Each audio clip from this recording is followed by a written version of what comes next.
So what's up guys? Yung punta tayong car wash kay MGD Autocrap, kay Tito Mark. Long time no vlog. So yun, tinesting natin yung bago nating mount. Actually hindi siya bago, ngayon ko lang ginamit kasi pinapagalitan na ako ni Mrs. Nagbablog ako nung nakahawak sa action cam, so delikado nga naman. So yun, sinipag akong i-mount, madali lang pala. Shopee Racing lang yan. Small rig mount for DJI Action 5. So ayun. So ayan guys, ano bang iba-vlog ko ngayon? Yung mga questions na bakit ko binenta yung Just GE ko na dilaw. Yung ano ko, sinabi kong new project pero di naman na magiging project dahil na-ibenta na.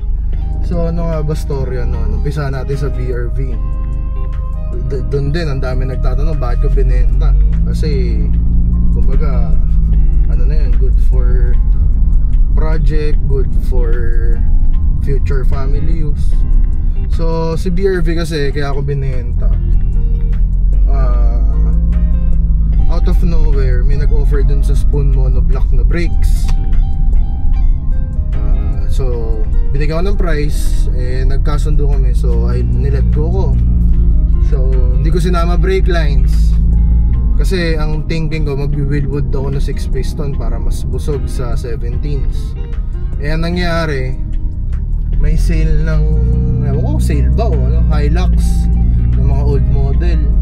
Nung time na nabenta na yung BRV, nung time na ano na may buyer na yung, wala pang buyer yung BRV, may stock pa yung mga 2023 model na Conquest. Way back January yun. So sabi ko sige try ko, baka may bumili. After 1 week, after 2 weeks, walang nag-i-inquire. So eventually naubos na. Syempre hindi naman ako antayin nun, sale nga yun eh.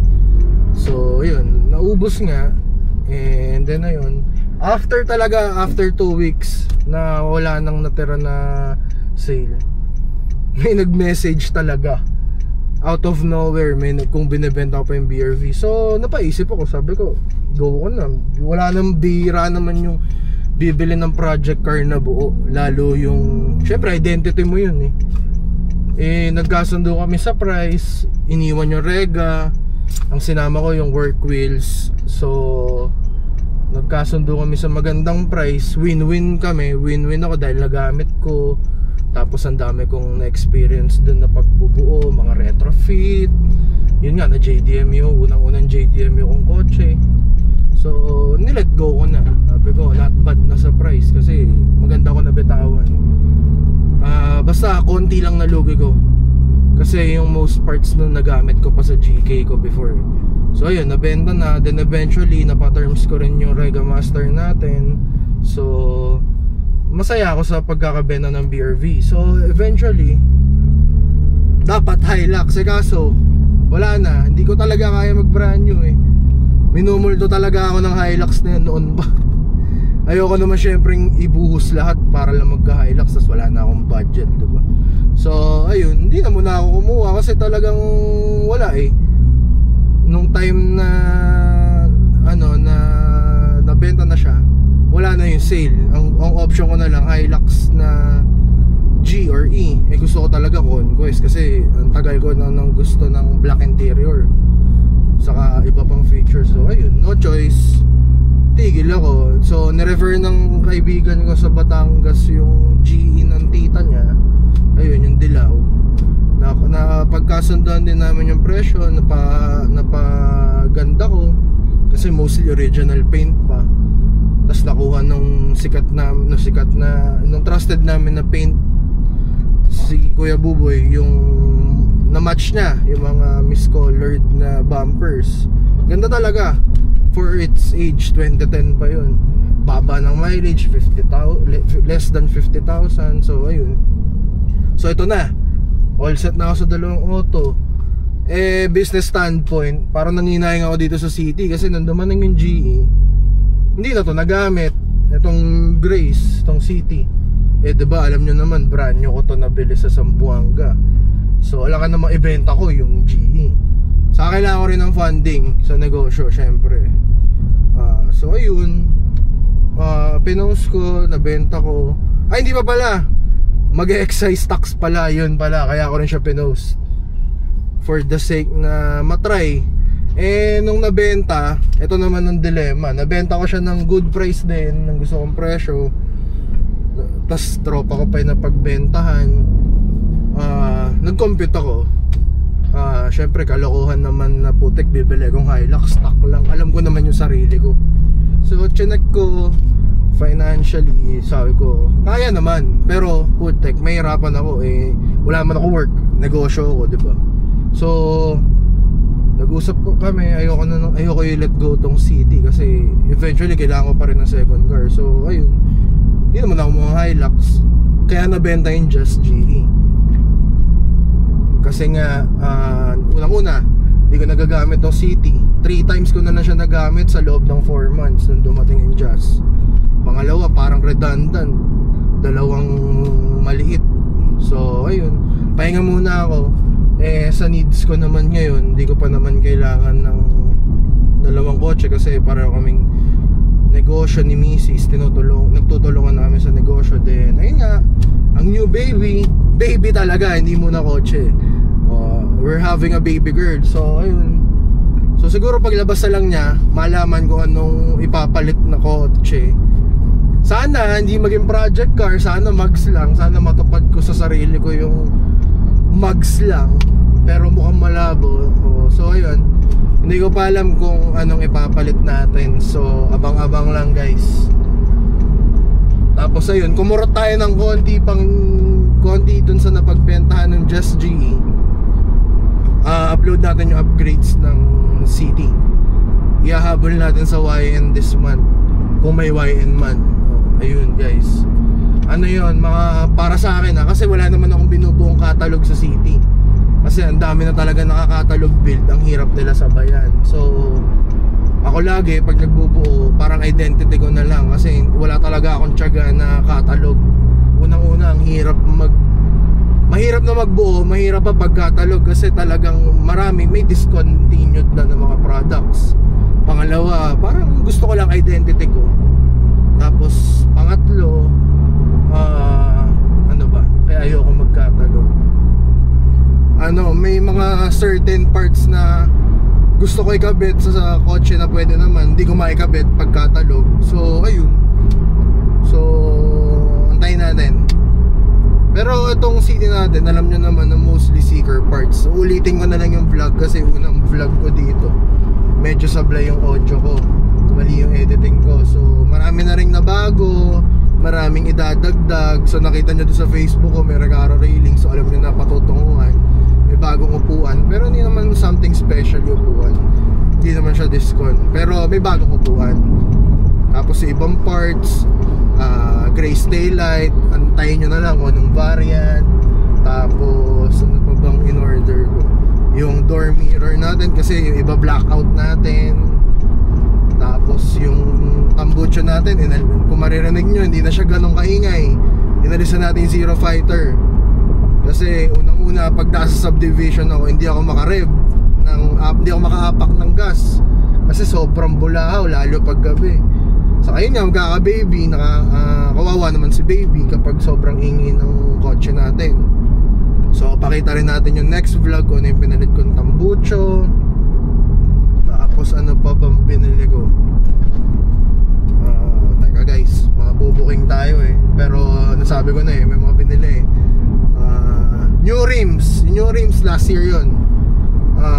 10 months ang estimated nun, buti dumating within 7 months. Salamat kay Sir Eric Rogayan ng Option Hub. Ano yun, 7 months naming inintay. Hindi siya race guys. Alam na nung mga tropa ko yun. Sa YN ko na lang siya gagamitin. Tapos ano pa bang binili ko?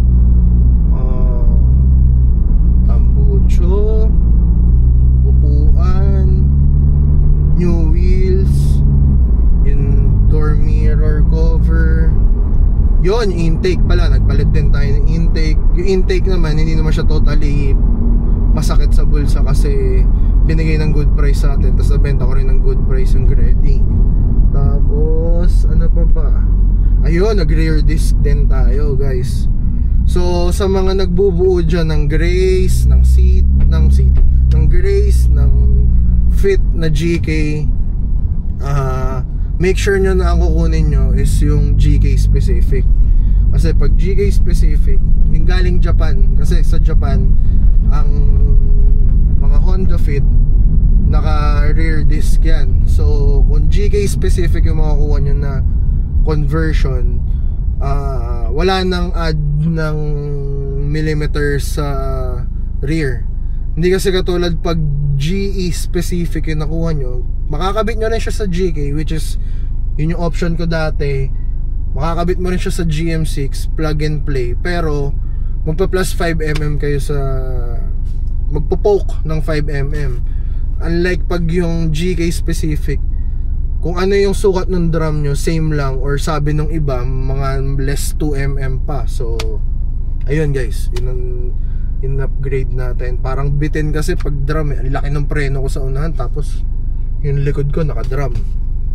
So ano pa, parating na seeker pads.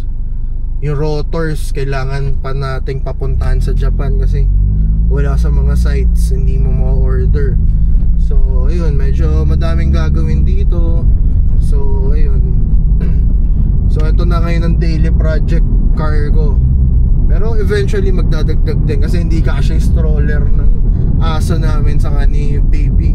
So talaga bukuha tayo na mas malaki ulit. Let's see lang kasi magulo pa isip ko. Minumulto talaga ako ng Hilux. Gusto ko mag-Hilux pero hindi talaga. Ayoko ipilit. Kakapusin ako ng pang mods. Kung stock lang, kayang-kaya kahit ngayon. Kaso yung mods ang masakit biruin mo 300,000 mags and wheels pa lang. Grabe. Magkaka-baby pa tayo. Syempre baby muna priority bago ang luho sa katawan. So ayun. So congrats sa mga umabot ng excise tax. Sana all. So ayun guys, next vlog ikutan natin tong city, ulitin natin para makatulong din sa mga nagbubuo ng Grace. Yung based lang sa knowledge natin. May mga napaltan na tayo marami dito at may papaltan pa. Siguro after ng vlog na yun, next naman is yung mga addition natin dito sa city natin. So ayun, bakit ko rin nga to in-stay? Kasi yun nga, unang-una nakuha ko siya brand new, old stock. Tapos paborito ko talaga tong ano na to, tong gen ng city na to. Kahit nung may GK ako, pag nakaka-crossmeet namin yung 6th gen Elite, nakikita ko talaga sa mga 6th gen Elite tong gen na to, ganda. Lalo yung pre-MMC at MM, kahit ano doon sa dalawa, yun yan, nakakuha tayo MMC. So ayun. Tapos nagets ko na rin bakit yung mga tropa natin ng mga white, yung sila hotheads, bakit ang bababa ng auto rolling. Bihira talaga siya sumayad, ewan ko guys. Sa GK ko, nakakusko ko na street coilovers, one finger drop pa, one finger drop. Pero pag nasa humps ako, grabe sayad, as in talaga. Buti na lang may protective board sa ilalim. Itong GM6, wala na tayong finger dito, parang zero na yung finger na to na drop. Nakakadaan pa ako ng humps, literal. Ultimo sa white plains na sunod-sunod yung humps, puno, wala halos sumayad. Siguro kung mga 10 yung humps nun, 1 o 2 lang, pero hindi malala. So sabi ko kung pamporma lang din, compartment, GM6 talaga, ganda. So ayun guys, kung gusto nyo ng usable na nakadrop na auto, marirecommend ko talaga tong City, tong GM6. Panalo. Hindi sasakit ang ulo mo sa drop. Imagine 4 kami ng pamilya ko na sumasakay dito daily kung saan kami nagpupunta. Na to-tolerate ko yung mababang drop. Hindi mas sobrang baba, pero no finger na halos. Kaya kung gusto nyo mag-setup, yun. Medyo underrated lang kasi talagang kahit naman ako, puso ko nasa Just, pero paborito ko talaga tong gen na to, kaya niretain ko na lang kaysa yung GE. Alam nga naman yung GE retain ko, older model. Tapos ang masakit pa sa GE, yun pa pala isang dahilan kung bakit ko siya binenta. Walang problema yung auto, guys. Literal, walang problema. Ang problema, ang dami mong pwedeng bilhin sa GE. Hindi mo na mamalayan, halos bumili ka na ng isa pang GE kakapalit mo. Kasi nga ang dami niyang surplus parts. Ultimo mga aircon louvers, yung mga garnish, tapos ultimo yung yung center console meron, pati interior. Nag-compute na ako, kasama yung pagpapatino ko sa kanya. Almost magkano na ako, mga 620, 630. Magkano ko lang nabili, 300 plus.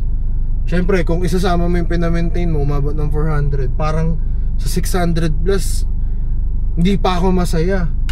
Ang china-check ko yung mga papalitan. Syempre kahit naman sariwa yun, may makikita kang mga parts na bawa, yung mga glove box, yung mga sidings na gusto mong papalitan. Sabi ko parang hindi na tama, kasi ang dami talagang pyesa, guys.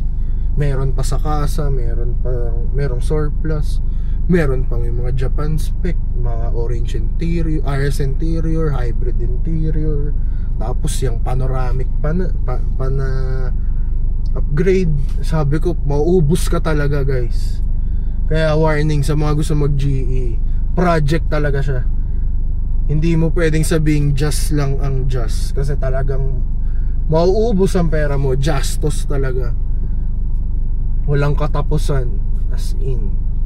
So ayun, nagbabay na tayo sa GE. So ayun guys, nag-update lang ako kasi tagal kong walang vlog para lang may catch up tayo. So next vlog, ikutan natin yung city. Tapos sa next vlog naman, yung mga bagong install natin na parts na hindi pa nakakabit. Kasi yung rear disc saka yung tambucho nakakabit na. So yun, on to the next, guys. Like and subscribe, guys. Thanks.